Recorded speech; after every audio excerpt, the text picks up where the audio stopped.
전화하면 바로 그냥 조사 나오고 걸려.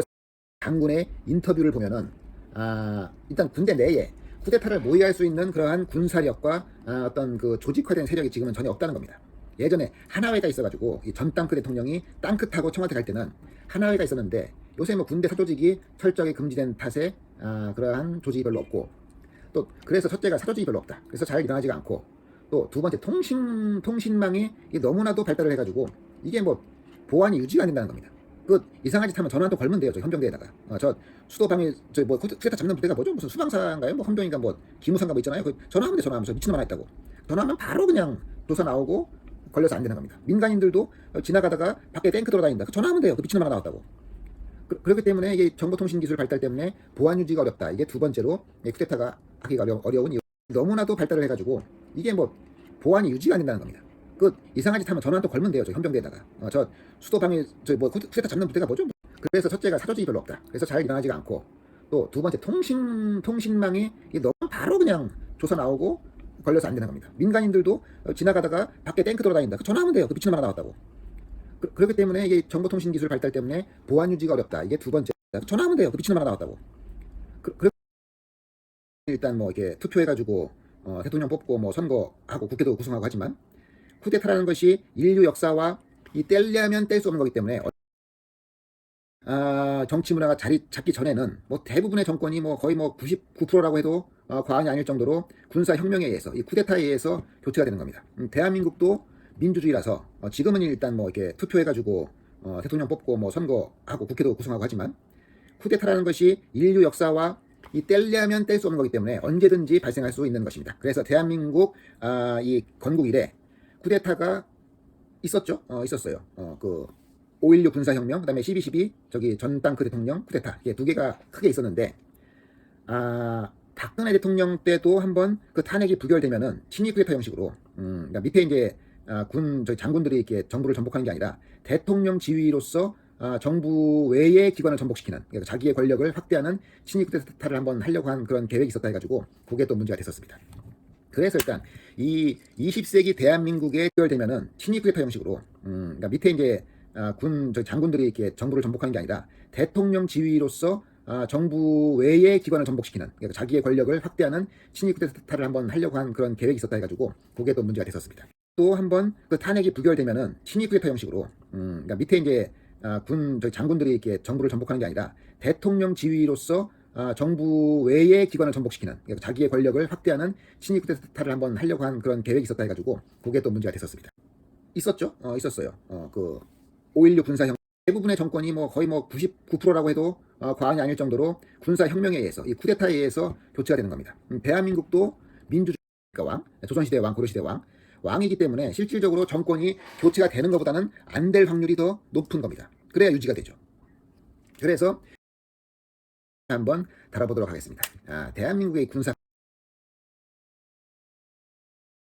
저 태국, 미얀마 이런데 방금 그 며칠 전에도 났죠. 그 아웅산 수지가 그쪽에 이제 뭐 정권을 잡고 있었는데 군부에서 또 엎어버렸지 않습니까? 이번에 뭐 시위하다가 그 국민들 또 총으로 쏴가지고 뭐 당이니까 거기도 안 일어납니다. 그래서 지금은 잘 안 일어나는데 일어나는 데가 있습니다. 이게 어디냐? 저 태국, 미얀마 이런데 방금 그 며칠 전에도 났죠. 그 아웅산 수지가 그쪽에 이제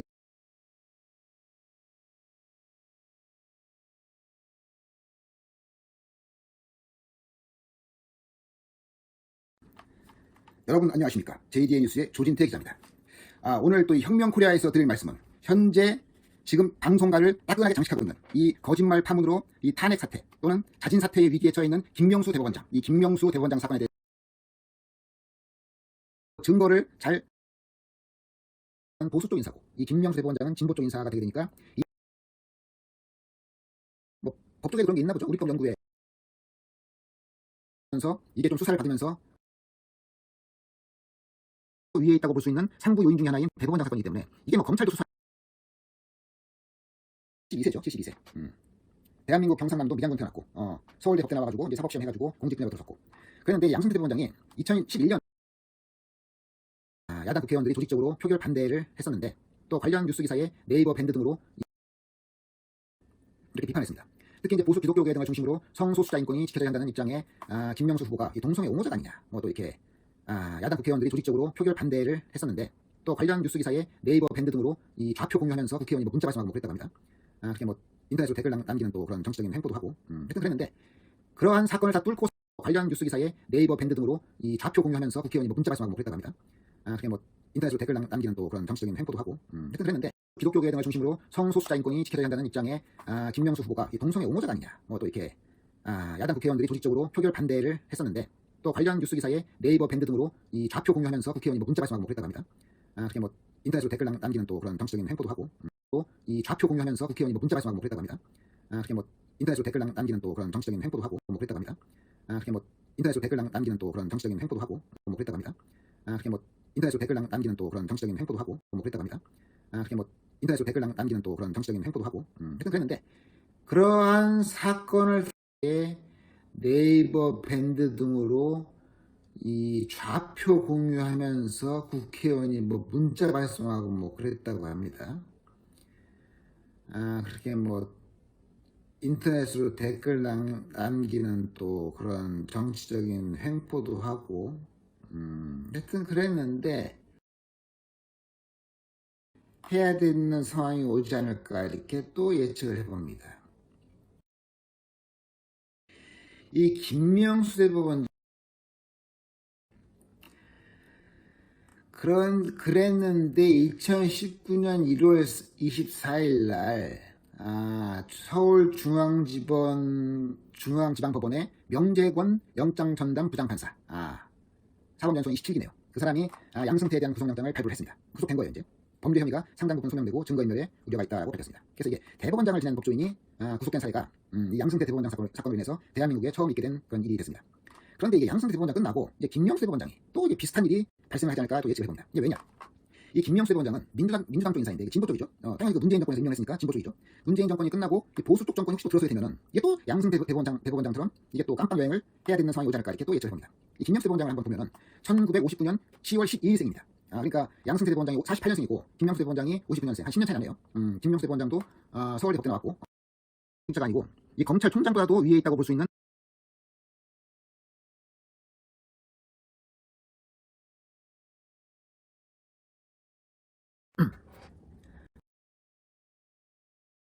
평정을 이끌던 아돌프 히틀러가 자살할 때 이 머리에다가 이렇게 쐈다고 얘기되는 총이 요 발터 PPK입니다. 그래서 오늘은 요 발터 PPK를 들고 한번 방송을 해보도록 하겠습니다. 이 총이 뒤에 요 노리쇠가 있네요. 노리쇠가 있어서 제끼고 쏘는 걸로 박정희 대통령의 이 가슴을 쏘게 됩니다. 그래서 요 발터 PPK가 요 발터 PPK입니다. 그래서 오늘은 요 발터 PPK를 들고 한번 방송을 해보도록 하겠습니다. 이 총이 저와 같은 독일 병정을 이끌던 아돌프 히틀러가 자살할 때 이 머리에다가 이렇게 쐈다고 얘기되는 총이 요 발터 PPK입니다. 병정을 이끌던 아돌프 히틀러가 자살할 때 이 머리에다가 이렇게 쐈다고 얘기되는 총이 요 발터 PPK입니다. 독일 병정을 이끌던 아돌프 히틀러가 자살할 때 이 머리에다가 이렇게 쐈다고 얘기되는 총이 요 발터 PPK. 저와 같은 독일 병정을 이끌던 아돌프 히틀러가 자살할 때 이 머리에다가 이렇게 쐈다고 얘기되는 총이 요 발터 PPK입니다. 저와 같은 독일 병정을 이끌던 아돌프 히틀러가 자살할 때 이 머리에다가 이렇게 쐈다고 얘기되는 총이 요 발터 PPK입니다. 그래서 오늘은 요 발터 PPK를 들고 한번 방송을 해보도록 하겠습니다. 41분경에 7시 41분에 신재순이 심수봉의 반주에 맞춰 이 사랑해라는 노래를 부르던 중에 김재규가 요 발터 PPK를 딱 꺼내면서 차지철에게 이 버러지 같은 놈 대통령을 똑바로 모셔라 하면서 한 발을 딱 썼습니다. 딱 썼는데 이게 차지철의 오른쪽 손목을 맞추고 여기 손목 맞추고 몸은 멀쩡하니까 이제 살아서 화장실로 달아났습니다. 그 후에 박정희의 가슴을 향해서 또 한 발을 또 딱 쏩니다. 근데 요 가슴을 향해서 쏜 거는 실제로 가슴에 맞아가지고 요게 치명상이 됐습니다. 그래서 치명상을 입고 이 박정희가 쓰러지게 됩니다. 그 총소리가 들리면 실패를 하죠. 왜 실패를 하냐? 이 동원할 수 있는 군대가 없어요. 군대가 그렇단데 다만 이제 뭐 군대를 동원해가지고 막 이렇게 막 서울시를 포위하거나 뭐 그런 건 아니고 그 안에서 암살 형식으로 진행된 쿠데타에 람보 막 버지니아 상대 조승이 있었다. 이거는 좀 그 사람이 좀 이렇게 순간적으로 정신이 좀 이상했나? 뭐 그렇게 할 수가 있는데 같이 있던 경호원을 다 죽입니다. 그러니까 이 사건도 하나의 대기실에서 대통령 경호부 처장 안대성과 경호처장 정인영을 차려 쏘아 죽였고 중앙정보부장 수행비서 박흥주 역시 이 그 경비원에 있던 경비원과 같이 있던 총 들고 막 혼자서 난도하셨다. 막 총 들고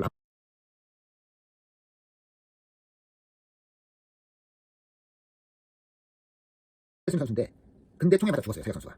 왜 맞아 죽었냐? 교원 중 한 명이 사격 선수였다고 하네요. 이 교원으로 인해서 대통령 경호실 그리고 무슨 뭐 이 군 술 먹는데 막 불 꺼지고 막 울펜슈타인 돌아다니고 야 이 맞짱. 정승화 김정석과 함께 어디로 갈 것인가? 10월 27일 오전 0시 40분경에 김진기가 이 김재규를 체포하고 그때 이제 등장 후원해 주신 또 이 동료 목사님 감사드리면서 다음 시간에도 또 소품이 새로 들어왔습니다.